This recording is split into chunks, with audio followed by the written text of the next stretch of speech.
ആയില്യ പൂജയെക്കുറിച്ചാണ്, നാഗാരാധനാ സമ്പ്രദായത്തെക്കുറിച്ചാണ് ഇന്ന് ഇവിടെ പ്രഭാഷണം ചെയ്യുന്നത്. കേരളത്തിൽ നാഗാരാധനാ സമ്പ്രദായം ഉണ്ടായത് പരശുരാമ മഹർഷിയിൽ നിന്ന് ആണ്. അഷ്ടനാഗങ്ങളായ വാസുകി, ആനന്ദൻ, കാർക്കോടകൻ, തക്ഷൻ, ഗുളികൻ തുടങ്ങിയ നാഗങ്ങളെ കേരളത്തിൽ കുടിപാർപ്പിച്ചതും ആണ്. നമ്മുടെ ദൈവിക സങ്കല്പത്തിൽ എല്ലാ ദേവന്മാരും നാഗങ്ങളുമായി ബന്ധപ്പെട്ടിരിക്കുന്നു. ഗണപതി ഭഗവാന്റെ പൂണൂലായി നാഗയജ്ഞോപവീതനം എന്നും, മഹാദേവൻ്റെ കഴുത്തിൽ വാസുകിയെ കണ്ടാഭരണമായിട്ടും ധരിച്ചിരിക്കുന്നു. പിന്നെ അനന്തൻ ശ്രീ മഹാവിഷ്ണുദേവൻ്റെ തൽപ്പം കിടക്കയായും സങ്കല്പിച്ചിരിക്കുന്നു ഉണ്ട്. അപ്പോൾ നാഗങ്ങൾ പ്രധാന പ്രതിഷ്ഠാമൂർത്തിയായിട്ട് ക്ഷേത്രങ്ങളിലും ഉപദേവതാ സങ്കല്പത്തിൽ നിരവധി ക്ഷേത്രങ്ങളിലും ഉണ്ട്. അപ്പോൾ പല കുടുംബങ്ങളുടെയും പരദേവതയായിട്ട് നാഗങ്ങളെ ആരാധിക്കുന്നുണ്ട്. നാഗങ്ങൾ ആദികാലം മുതൽക്ക് തന്നെ നമ്മുടെ സനാതന ധർമ്മ സരണിയിൽ പ്രതിഷ്ഠാമൂർത്തികൾ ആണ്. നാഗശാപങ്ങൾ കൊണ്ട് ദുരിതങ്ങളും ദോഷങ്ങളും വിവാഹ തടസ്സവും ചികിത്സിച്ചാലൊന്നും സുഖപ്പെടാത്ത മാരക അസുഖങ്ങളും മറ്റുമൊക്കെ ദാരിദ്ര്യവും ത്വക്ക് രോഗങ്ങളും ഇവയെല്ലാം നാഗശാപം കൊണ്ട് ഉണ്ടാകും എന്ന് അറിവുള്ളവർ പറയുന്നു. അപ്പോൾ നാഗങ്ങളും സർപ്പങ്ങളും വ്യത്യസ്തരാണ്. നാഗങ്ങൾ ആണ് ശ്രേഷ്ഠർ. സർപ്പങ്ങളെക്കാൾ ശ്രേഷ്ഠരാണ് നാഗങ്ങൾ. നാഗങ്ങൾ സത്യയുഗത്തിൽ ഉണ്ടായിരുന്നതാണ്. ഇന്ന് കലിയുഗത്തിൽ നാഗങ്ങൾ ഇല്ല. അപ്പം നാഗങ്ങൾ ഒരിടത്ത് ഇരുന്നു കൊണ്ട് ലോകത്തിൻ്റെ വിഗതികളെ നിർണ്ണയിക്കുന്നു. നാഗങ്ങൾക്ക് വിഷം ഇല്ല, എന്നാൽ സർപ്പങ്ങൾക്ക് വിഷമുണ്ട്. സർപ്പങ്ങൾ സഞ്ചരിക്കുകയും വേണ്ടി വന്നാൽ കുറുകി പറക്കുകയും ചെയ്യും.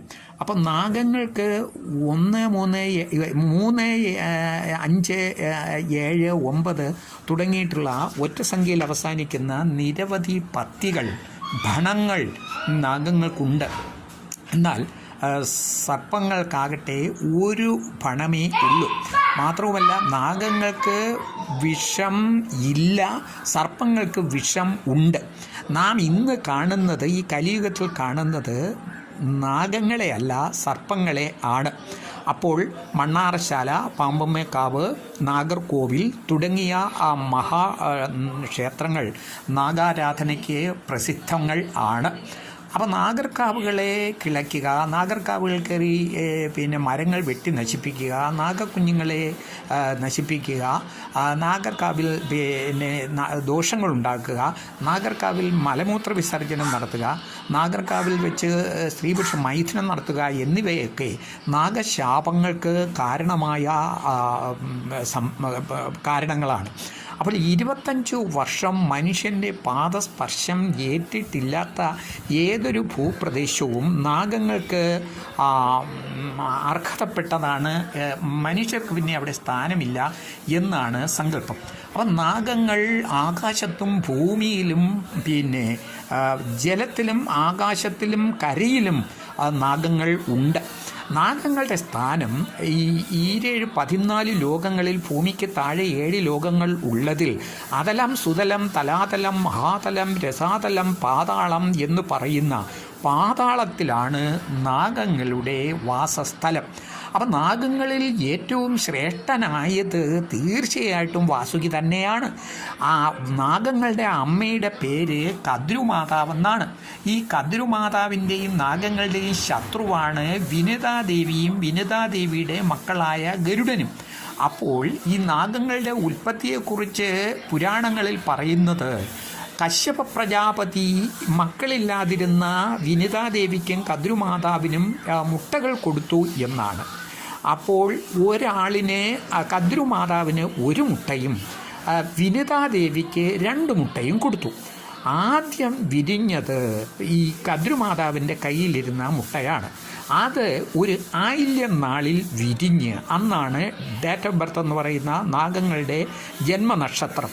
എന്തുകൊണ്ട് ആയില്യ പൂജ നടത്തുന്നു എന്ന് ചോദിച്ചാൽ, ആയില്യം നക്ഷത്രം എന്നത് നാഗങ്ങളുടെ ജന്മദിനം ആണ്. അമ്മയായ കദ്രുമാതാവിൻ്റെ കയ്യിലിരുന്ന് എത്രയെങ്കിലും കൊല്ലം 500 കൊല്ലക്കാലം ഒരു കലത്തിൽ സൂക്ഷിച്ചിരുന്ന ഇളം ചൂടുള്ള കുടത്തിൽ സൂക്ഷിക്കാനാണ് കശ്യപ പ്രജാപതി ഉപദേശിച്ചത്. അതനുസരിച്ച് ആ കുടത്തിൽ നിന്ന് വിരിഞ്ഞു വന്നു 1000 നാഗക്കുഞ്ഞുങ്ങൾ.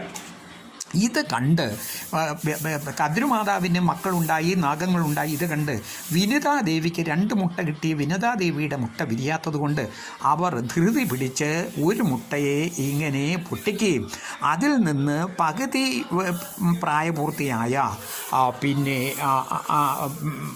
അരുണൻ ഉണ്ടായി വരികയും ചെയ്തു. വികലാംഗനായിട്ട് തുടയ്ക്ക് താഴ്വശം, അരയ്ക്ക് താഴ്വശം വളർച്ചയെത്തിയിട്ടില്ല. ആ അരുണൻ അമ്മ വിനിതാദേവിയെ ശപിച്ചു, ഞാൻ വളർന്നു പൂർത്തിയാകുന്നതിന് മുമ്പ് മുട്ട നിങ്ങൾ പൊട്ടിച്ചല്ലോ എന്ന്. അപ്പോൾ കരഞ്ഞുകൊണ്ട് അരുണൻ്റെ അമ്മയായ വിനിതാദേവി പറഞ്ഞു, മകനെ, മോനെ, ആ കദ്രുവിന് മക്കളുണ്ടായി. ആയില്യം നാളിൽ 1000 നാഗർ കുഞ്ഞുങ്ങൾ ജനിച്ചു. എനിക്ക് എൻ്റെ മുട്ട ഇതുവരയ്ക്കും വിരിഞ്ഞില്ല. അതുകൊണ്ട് നിൻ്റെ മുഖം കാണാൻ, എൻ്റെ സന്തതി പരമ്പരയെ കാണാനായിട്ടുള്ള അത്യാഗ്രഹം കൊണ്ടാണ് ഞാൻ ഈ മുട്ട പൊട്ടിച്ചത് എന്ന് കരഞ്ഞു മകനോട് പ്രാർത്ഥിക്കുകയും അപേക്ഷിക്കുകയും മകൻ ശപിച്ചു. നിങ്ങൾ കദ്രുവിന് മക്കളുണ്ടായി, ആ മക്കളെ കണ്ടുകൊണ്ടാണല്ലോ ഈ എന്നെ വികലാംഗനായി സൃഷ്ടിച്ചത്. അതുകൊണ്ട് നിങ്ങൾ നാഗങ്ങളുടെ അമ്മയായ കദ്രുവിൻ്റെ ദാസിയായി 12000 കൊല്ലം കഴിയട്ടെ എന്ന് ശപിച്ചുകൊണ്ട് ഈ പിന്നെ 2 മുട്ടയിൽ ആദ്യം പൊട്ടിച്ച ഈ അരുണൻ, വികലാംഗനായ അരുണൻ സൂര്യൻ്റെ തേരാളിയായി പോയി. രണ്ടാമത്തേത് നിങ്ങൾ ധൃതി പിടിച്ച് പൊട്ടിക്കരുത്, കാലക്രമേണ അത് വിരിഞ്ഞു വരും എന്നുള്ള ഉപദേശവും കൊടുത്തു. അങ്ങനെ 2ാമത്തെ മുട്ട കാലക്രമേണ വിരിഞ്ഞ് അതിൽ നിന്ന് ഗരുഡൻ ഉണ്ടായി. അപ്പോൾ ഗരുഡനും അരുണനും സഹോദരങ്ങളാണ്. ഗരുഡൻ ജനിച്ചപ്പോൾ അമ്മ ദുഃഖിച്ചിരിക്കുന്നത് കണ്ടു. ഗരുഡൻ ചോദിച്ചു, അമ്മേ, എന്താണ് നിങ്ങൾ ദുഃഖിച്ചിരിക്കുന്നത്? കാര്യം പറഞ്ഞു, മോനെ, നിനക്ക് മൂത്തതൊരുത്തനുണ്ടായിരുന്നു, ഞാൻ ധൃതി പിടിച്ച് മുട്ട പൊട്ടിച്ചു, അവൻ എന്നെ ശപിച്ചു എന്ന കാര്യങ്ങളൊക്കെ പറയാം. അത്രയേ ഉള്ളൂ അമ്മ. അതുകൊണ്ട് മക്കളെ, ഞാനിപ്പോൾ നിൻ്റെ ജ്യേഷ്ഠൻ്റെ ശാപം കാരണം നാഗകുലത്തിൻ്റെ ദാസിയായിരിക്കുകയാണ്. അമ്മേ, ഞാൻ ഈ ദാസ്യവൃത്തിയിൽ നിന്ന് അമ്മയെ രക്ഷിക്കും എന്ന് ഗരുഡൻ നിശ്ചയം ചെയ്തു. അങ്ങനെ ഈ ഗരുഡനും ഈ അരുണനും അനുജനും ജ്യേഷ്ഠനും ഈ വിനിതാദേവിയും ഈ നാഗങ്ങൾക്കും നാഗമാതാവായ കദ്രുമാതാവിനും ബദ്ധശത്രുക്കൾ ആണ്. എവിടെ വെച്ച് നാഗങ്ങളെ കണ്ടാലും ഗരുഡൻ കൊത്തി ഓടിക്കുകയും കൊത്തി തിന്നുകയും ചെയ്യുന്ന ഒരു സ്വഭാവം ഉണ്ട്. അപ്പോൾ ഈ നാഗങ്ങൾ പിന്നെ ഏറ്റവും ശ്രേഷ്ഠൻ, ആദ്യം മൂത്തത് വാസുകിയാണ്. ആദിശേഷൻ എന്ന് പറയുന്നതും വാസുകിയാണ്. എന്താണ് ആദിശേഷൻ എന്ന് പറയുന്നത്? ബ്രഹ്മപ്രളയം കഴിയുമ്പോൾ 4 യുഗങ്ങളും കഴിയുമ്പോൾ ഈ പ്രപഞ്ചം പിന്നെ നശിക്കുന്ന അവസരത്തിൽ സകലതും നശിച്ചാലും മഹാദേവൻ്റെ കഴുത്തിൽ കണ്ഠാഭരണമായി കിടക്കുന്നത് കൊണ്ട് മാത്രം നാഗങ്ങൾ ഇവിടെ നിലനിൽക്കും. ഒരൊറ്റ നാഗമേ നിലനിൽക്കുള്ളൂ. മഹാദേവൻ്റെ കഴുത്തിൽ കണ്ഠാഭരണമായിരിക്കുന്ന അവസാനം ശേഷിക്കുന്ന, ബ്രഹ്മപ്രളയത്തിൽ ശേഷിക്കുന്ന, എന്ത് കാരണത്താൽ മഹാദേവൻ്റെ കഴുത്തിൽ കിടക്കുന്നത് കൊണ്ട് മാത്രം ശേഷിക്കുന്നതിനാൽ ഒരു പേര് ഈ വാസുകിക്കുണ്ട്. ആ പേരാണ് ആദിശേഷൻ. വാസുകിയെ നാഗങ്ങൾ ഏറ്റവും മൂത്തവനായി അഭിഷേകം ചെയ്തു. എന്നാൽ ഈ കലിയുഗത്തിൽ പലരും പറഞ്ഞു പരത്തുന്നത് അനന്തനാണ് എന്നാണ്. അത് തെറ്റാണ്. കാലക്രമേണ, കാലം കലിയുഗമല്ലേ, അപ്പോൾ മൂത്തവൻ അനിയനായി ശ്രേഷ്ഠമായത് അല്ല, അത് തിരിച്ച് ആയി എന്നത് പറയുന്നത് പോലെ വാസുകി, അനന്തൻ, തക്ഷകൻ, കർക്കോടകൻ, ശംഖൻ, ഗുളികൻ, പത്മൻ, മഹാപത്മൻ എന്നിങ്ങനെയാണ് അതിൻ്റെ കണക്ക്. അഷ്ടനാഗങ്ങൾ ഉണ്ട് എന്നാണ് സങ്കല്പം. അതിൽ ഏറ്റവും മൂത്തയാൾ വാസുകിയാണ്. വാസുകിയെക്കുറിച്ചുള്ള ഒരു ധ്യാന ശ്ലോകം ഉണ്ട്. അതായത്, ഓം ഭണാഷ്ടശതശേഖരം ദ്രുതസുവർണപുഞ്ചപ്രഭം പരാഭരണഭൂഷണം തരുണജാലതാമ്രാം ശുകം സവജ്രവര ലക്ഷണം നവസരോജ രക്തീക്ഷണം നമാമി ശിരസാ സുരാസുര നമസ്കൃതം വാസുകീം എന്നാണ് വാസുകിയുടെ ധ്യാന ശ്ലോകം. അതായത് 108 ശ്രേഷ്ഠമായ ഫണം എന്നാൽ പത്തികളോട് കൂടിയവനും വളരെ കടുപ്പമുള്ള കാഠിന്യമുള്ള ചർക്കങ്ങളോട് കൂടിയവനും സുവർണ തേജസ്സുള്ളവനും സുരന്മാരും അസുരന്മാരും ഒന്നുപോലെ തൊഴുന്നവനും എന്ന് പറഞ്ഞാൽ മഹാദേവൻ സുരന്മാർ, അസുരന്മാർ, ദേവന്മാർ, മനുഷ്യർ എന്നു വേണ്ട ഋഷീശ്വരന്മാർ, ഗന്ധർവന്മാർ തുടങ്ങി സകലരും ഭജിക്കുന്ന ഒരു ദേവനാണ് മഹാദേവൻ. അപ്പോൾ ഈ മഹാദേവൻ അല്ലാത്ത ദേവന്മാർ മാത്രമേ ഭജിക്കുകയുള്ളൂ. പക്ഷേ സത്യം എവിടെ കാണുന്നുവോ, ധർമ്മം എവിടെ കാണുന്നുവോ അതിൻ്റെ അടിസ്ഥാനത്തിലാണ് മഹാദേവൻ അനുഗ്രഹങ്ങൾ കൊടുക്കുന്നത്. ദേവനാണെന്ന് വിചാരിച്ച് മികച്ചതെന്നോ അസുരനാണെന്ന് വിചാരിച്ച്, അസുരന്മാരിൽ നല്ല അസുരന്മാരുണ്ട്. ഉദാഹരണം വലാസുരൻ. ആ വലാസുരൻ്റെ ശരീര അവയവ ഭാഗങ്ങളാണ് നവരത്നങ്ങളായി പുഷ്യരാഗം, ഇന്ദ്രനീലം, ഗോമേതകം, മുത്ത്, പവിഴം തുടങ്ങിയവയെല്ലാം ആ ഒരു അസുരൻ്റെ ശരീരത്തിൽ നിന്നുണ്ടായതാണ്.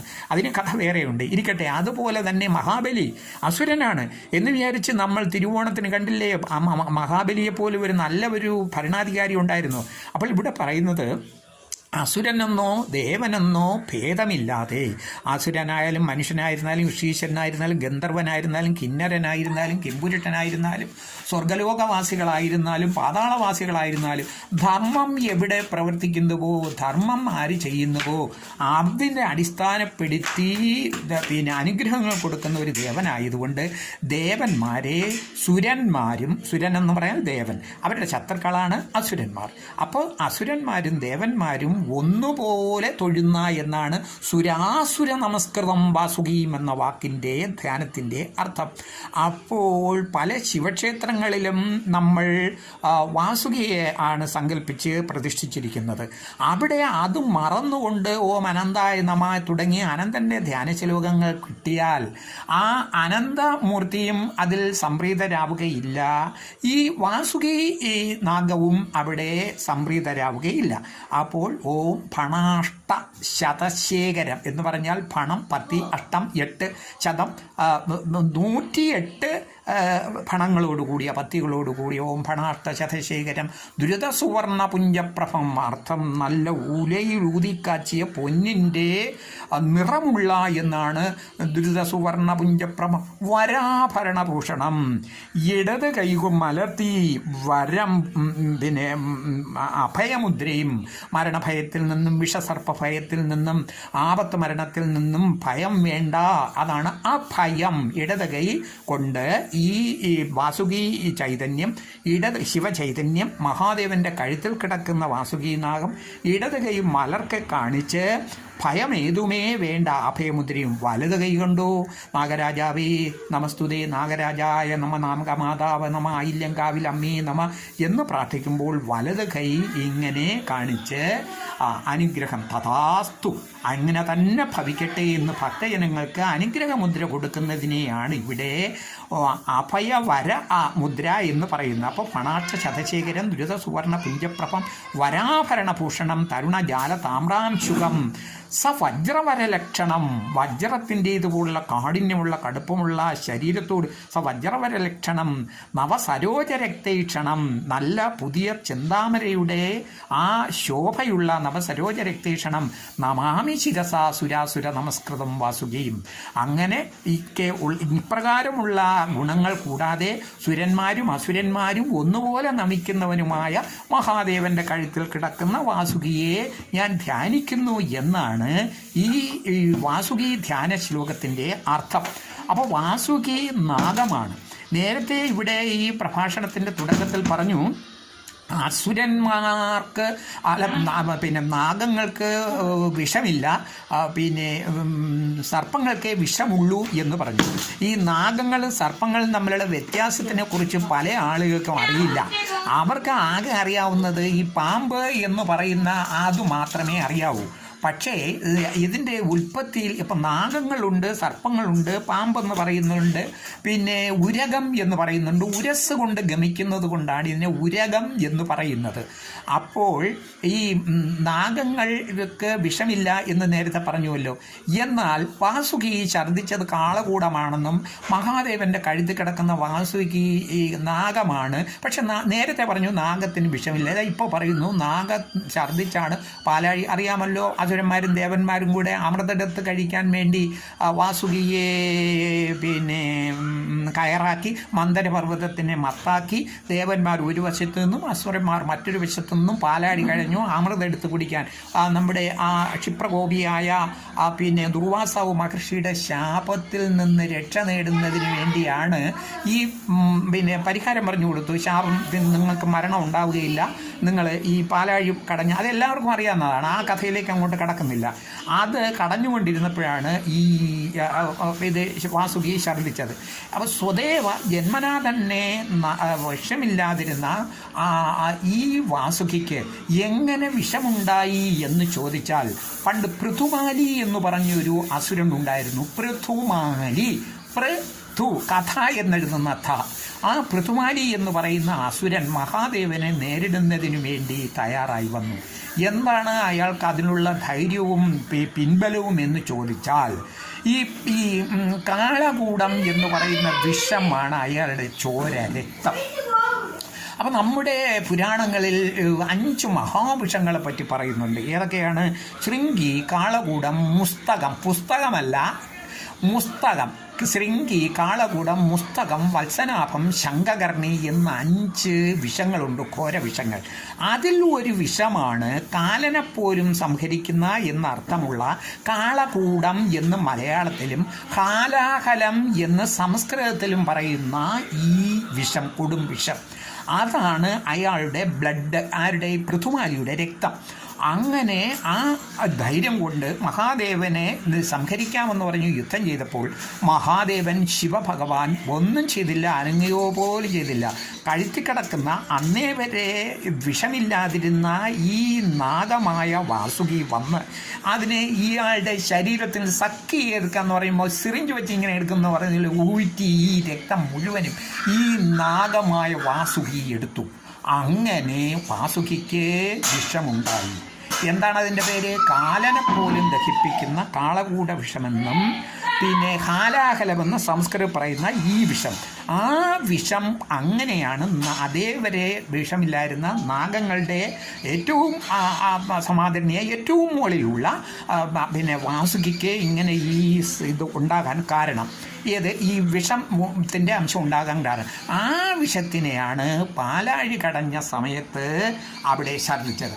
അത് ഭൂമിയിൽ വീണാൽ ഭൂമി നശിക്കും. നമ്മളെ ഹിരോഷിമയിലും നാഗസാകിയിലും ഒക്കെ വീണ ആറ്റം പാമ്പിനേക്കാളും കോടാനുകൂടി ശക്തിമത്തായിട്ടുള്ള ഈ വിഷം ഭൂമിയിൽ വീണ് ഭൂമി നശിക്കാതിരിക്കുന്നതിന് വേണ്ടിയാണ് ഇരു കൈകളും നീട്ടി മഹാദേവൻ ആ വിഷത്തിനെ വാങ്ങി കുടിച്ചത്. ആ കഥയെല്ലാം നമുക്കറിയാം. അപ്പോഴാണ് പാർവതീദേവി കണ്ഠത്തിൽ അതിനെ തടഞ്ഞതും മഹാദേവന് നീലകണ്ഠൻ എന്നുള്ള പേരുണ്ടായതും. ഇരു കൈകളിലായി വാങ്ങി വിഷത്തിനെ പാനം ചെയ്യുന്ന ആ രൂപം, ആ ചിത്രം ലോകപ്രസിദ്ധമാണ്. മഹാദേവന് നീലകണ്ഠൻ എന്നുള്ള പേര് കിട്ടിയതും അങ്ങനെയാണ്.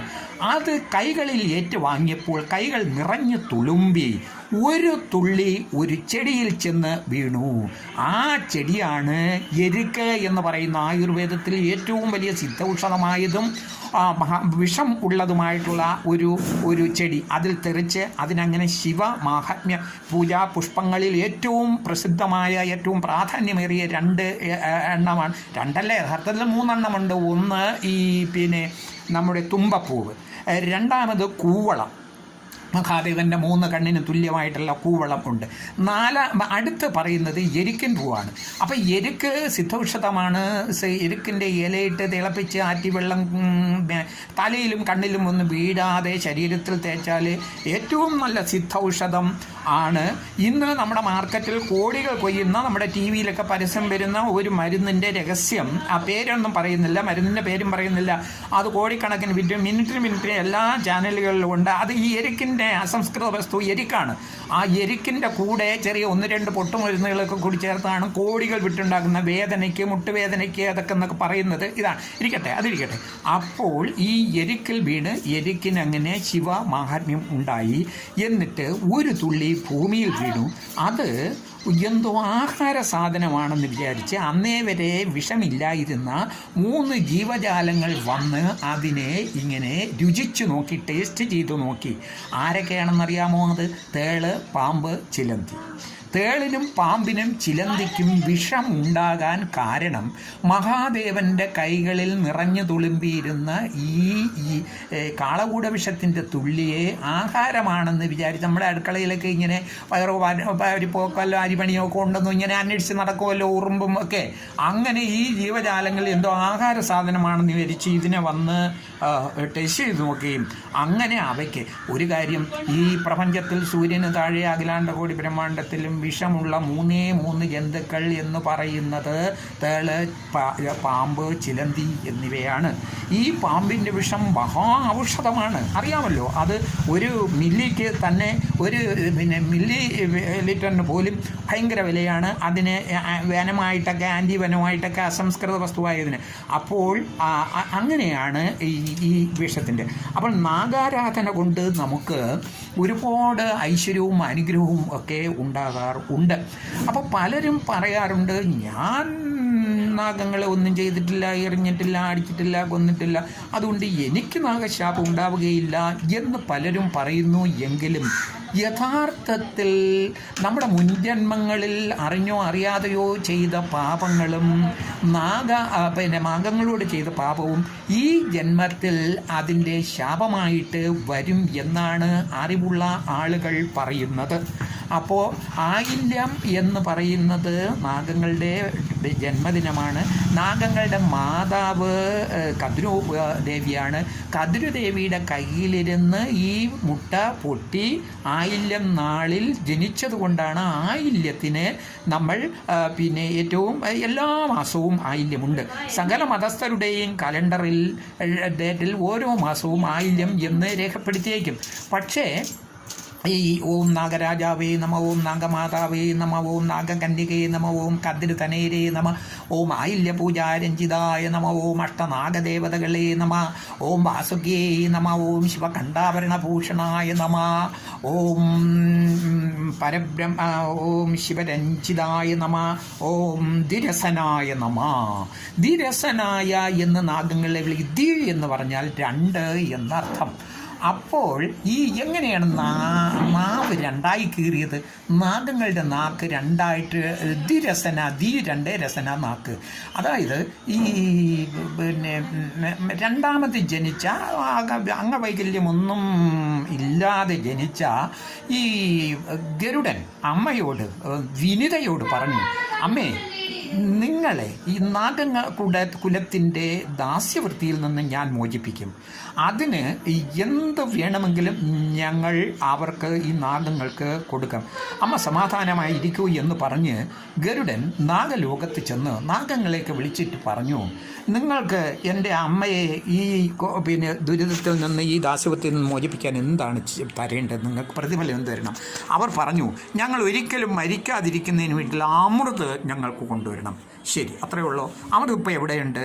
അമൃത് ഇരിക്കുന്നത് ദേവേന്ദ്രൻ്റെ കയ്യിലാണ് ഇരിക്കുന്നത്, സ്വർഗ്ഗലോകത്തിലാണ് ഇരിക്കുന്നത്. അവിടെ ചെന്ന് ആർക്കും എടുക്കാനൊന്നും സാധിക്കുകയില്ല. അത്ര കാവലും ഒരുപാട് ഏർപ്പാടുകളൊക്കെ ചെയ്തിട്ടുള്ളൊരു സ്ഥലം. അത് നിങ്ങൾ അറിയണ്ട, ഞാൻ കൊണ്ടുവരാം എന്ന് പറഞ്ഞ് ഗരുഡൻ ദേവേന്ദ്രൻ്റെ സ്വർഗ്ഗലോകത്ത് പോയി ഒരുപാട് യുദ്ധമൊക്കെ നടത്തി, പല രീതിയിലുള്ള ഇതുമൊക്കെ നടത്തിയിട്ട്, യുദ്ധം നടത്തി എന്ന് പറഞ്ഞാൽ ദേവേന്ദ്രൻ്റെ കയ്യിലിരുന്ന വജ്രായുധം എറിഞ്ഞു കൊടുത്തു ഈ ഗരുഡനെ കൊല്ലാനായിട്ട്. പക്ഷേ അതിൻ്റെ ഒരു തൂവലിനെ പോലും സ്പർശിക്കാൻ സാധിച്ചില്ല. ദേവേന്ദ്രൻ മനസ്സിലാക്കി വന്നിരിക്കുന്ന ചില്ലറക്കാരനല്ല.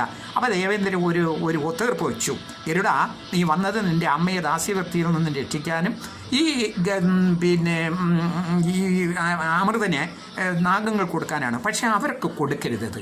അവർക്ക് കൊടുക്കാതെ നീ ഒരു നാടകം നടിക്കണം. ഇവിടെ നിന്ന് ഞാൻ നിനക്ക് ഈ അമൃത് തരാം, പക്ഷേ ഇതിന് നീ നാഗലോകത്ത് കൊണ്ട് ചെല്ലുന്നതും ഞാൻ അവിടെ നിന്ന് ഇത് തട്ടിക്കൊണ്ട് തിരികെ പോരും. അപ്പോൾ നീ അതിൽ എന്നെ തടയരുത്.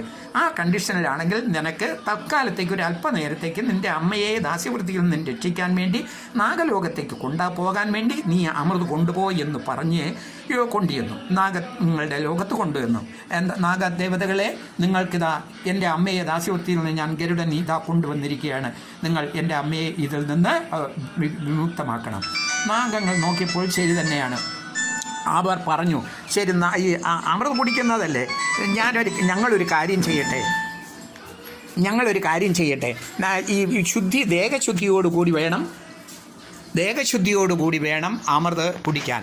ആയതിനാൽ ഞങ്ങൾ കുളിച്ചിട്ട് വരട്ടെ എന്ന് പറഞ്ഞ് അവർ കുളിക്കാൻ പോകും. അപ്പം ഈ അമൃതത്തിനെ വെറും തറയിൽ വെക്കാൻ പാടില്ല, ദിവ്യമായതാണ്.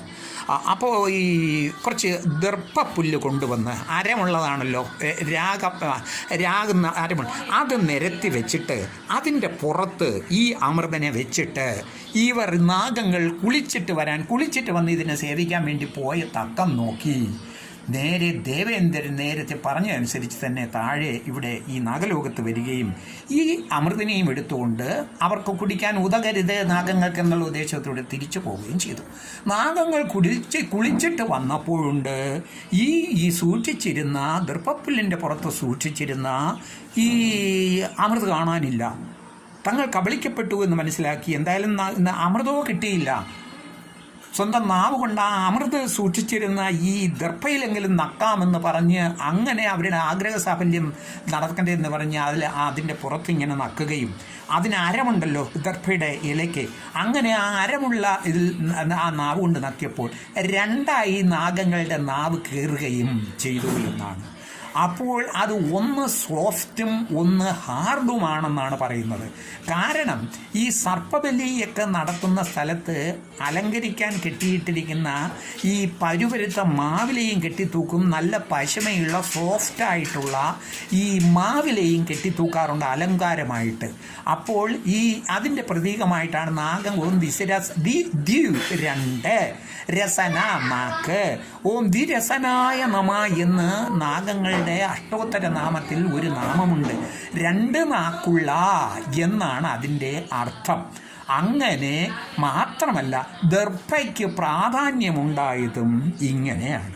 നമ്മുടെ പൂജാവിധികളിലും അതുപോലെ ബലിതർപ്പണം ചെയ്യുമ്പോഴും തന്ത്രിമാരൊക്കെ പൂജ നടത്തുമ്പോഴും ഈ ദർഭയെ ഇങ്ങനെ മോതിരം പോലെ റൗണ്ടാക്കി ഇങ്ങനെ അണിവിരൽ എന്ന് പറയുന്ന വലത് കയ്യിലെ ചെറുവിരലിൻ്റെ തൊട്ട് ഇടതുവശത്തുള്ള വിരലാണല്ലോ അണിവിരൽ. ഇടത് കയ്യിലുമുണ്ട് അണിവിരൽ. മോതിരം അണിയാനും കുറിക്കൂട്ട് അണിയാനും ഉള്ള വിരലായതുകൊണ്ടാണ് ഇതിനെ അണിവിരൽ എന്ന് പറയുന്നത്.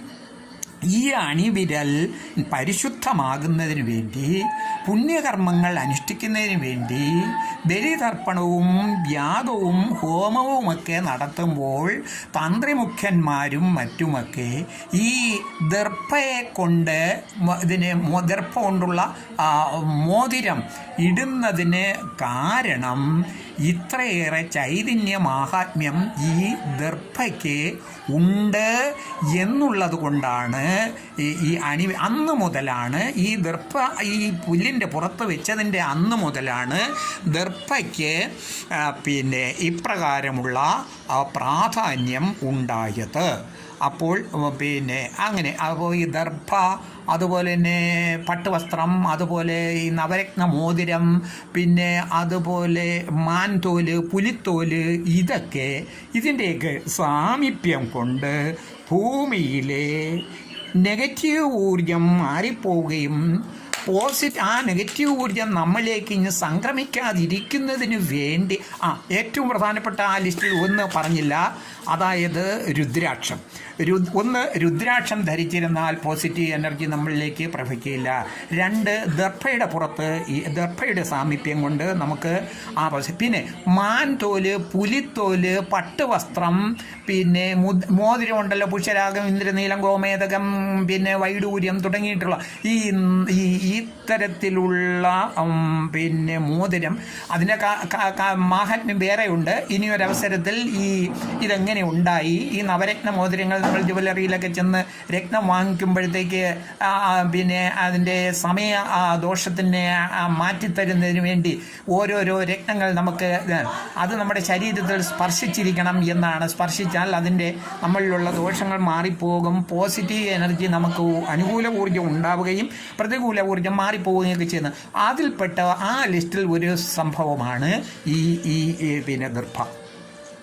മരിച്ചു പോയ ആളുകളെ ദർഭപ്പുറത്ത് കിടത്തുന്നു. മരിച്ചതിന് ശേഷം ഭസ്മവും നെറ്റിയിൽ ചാർത്തി ദർഭയുടെ പുറത്ത് കിടത്തിയാൽ അവർ ചെയ്ത പാപങ്ങൾ പിന്നെ നിന്നും മോചനാവുമെന്നും ഡെഡ് ബോഡി ആണെങ്കിൽ തന്നെയും നെഗറ്റീവ് ഊർജ്ജം അവരിലേക്ക് സംക്രമിക്കാതിരിക്കുന്നതിന് വേണ്ടി ദർഭയുടെ പുറത്ത് കിടത്തുന്നത്. അങ്ങനെ അന്ന് മുതലാണ് ഈ ദർഭയ്ക്ക് ആധ്യാത്മികമായിട്ടുള്ള ഒരു മാഹാത്മ്യവും ഒരു പ്രാധാന്യവും കൈവന്നത്.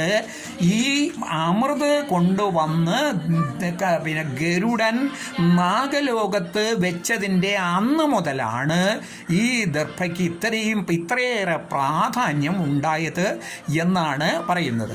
അപ്പോൾ ആയില്യ പൂജ നടത്തുന്നതിലൂടെ സർപ്പബലി ആണ് ഏറ്റവും ബുദ്ധിമുട്ട് ഉള്ളത്. അപ്പോൾ ആയില്യ പൂജ എന്ന് പറയുന്ന ആയില്യത്തിൻ്റെ അന്നാണ്. അതിന് കമവും പൂക്കല വേണം, മഞ്ഞൾപ്പൊടി വേണം, അതുപോലെ തന്നെ ദ്രവ്യങ്ങളൊക്കെ ഉണ്ടല്ലോ, നല്ലെണ്ണ, ഇവയെല്ലാം കൊണ്ട് നമ്മൾ ആയില്യ പൂജ നടത്താറുണ്ട്.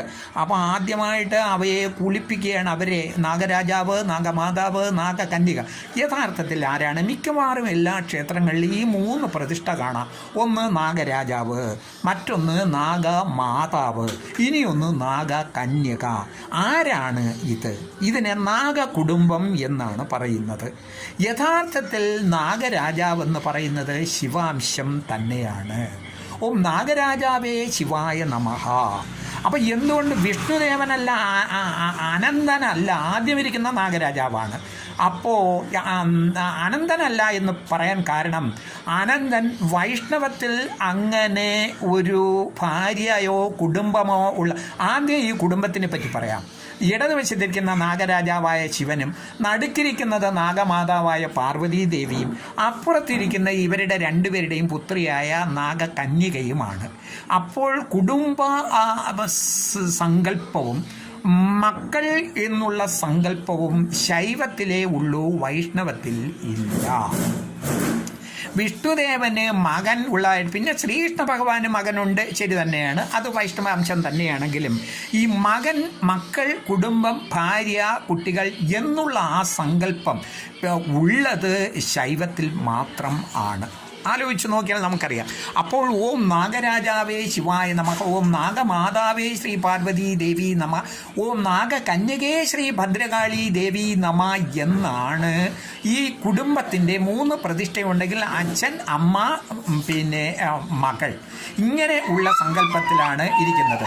അപ്പോൾ ഈ 3 ചൈതന്യവും അപ്പോൾ ഇവരെ ആദ്യം കുളിപ്പിക്കുമ്പോഴത്തേക്ക് പിന്നെ തീർത്ഥങ്ങളെ ശുദ്ധമാക്കിയിട്ട് വേണം. ഇത് നാഗങ്ങളെ എന്ന് മാത്രമല്ല, ഏത് ദേവന്മാരെയും ദേവിയെയും വിഗ്രഹങ്ങളെ കുളിപ്പിക്കുമ്പോൾ ഈ വെള്ളം അതുപോലെ കിണറ്റിൽ നിന്ന് കോരിക്കൊണ്ടുവന്ന് തലവഴി കുടത്തോടെ വിഗ്രഹത്തിൽ ഒഴിക്കുന്നതല്ല ഒരിക്കലും അഭിഷേകം അല്ലെങ്കിൽ കുളിപ്പിക്കൽ എന്ന് പറയുന്നത്.